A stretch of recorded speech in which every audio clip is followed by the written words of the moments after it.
Hello everybody! For today's video guys, ipapakita ko sa inyo kung paano magluto ng pumpkin soup. Masarap yan guys, creamy and yummy. Alam nyo maganda yan kung may mga anak kayong maliliit. Maganda talaga yan. Maganda talaga yan na ipainom sa kanila.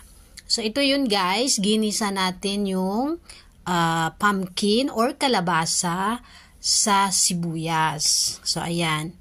So, ano lang natin, sa halu-haluin lang natin siya guys. Tapos, pagkatapos niyan, lagyan natin siya ng salt at paminta. Pamintang durog yung pulbo siya guys. Masarap kasi yun. At lagyan natin siya ng kunting tubig. Yung medyo makover lang siya. Depende sa inyo kasi mache-check nyo naman yan siya. And then, lagyan natin siya ng kunti lang na chicken powder. Para sa ating taste, ganon. Pagkatapos niyan, takpan natin siya at pakuluin kung tutuusin guys. So, very easy lang talaga siya. At mabilis lang talaga siya na lutuin. At masustansya pa. Pag sa restaurant guys, nilagyan nila yan ng gatas para maging creamy. So, since dito sa bahay, ayaw ni Lola yung may gatas. So, wala kaming nilalagay.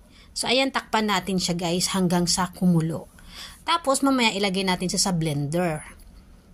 So, ayan na siya. Kumukulo na siya. So, tingnan natin. I-check natin kung ano na ba siya.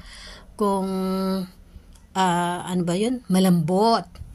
Kasi pag malambot na siya, pwede na natin siyang hindi pakuluan. Paanohin na natin siya yung palamigin. Pero sa tingin ko yan, kailangan pa niyang pakuluan ng konti at lagyan ng kunting sabaw kasi medyo naubos yung sabaw niya. So, ayan guys, lagyan natin siya ng konti para makover lang yung kalabasa.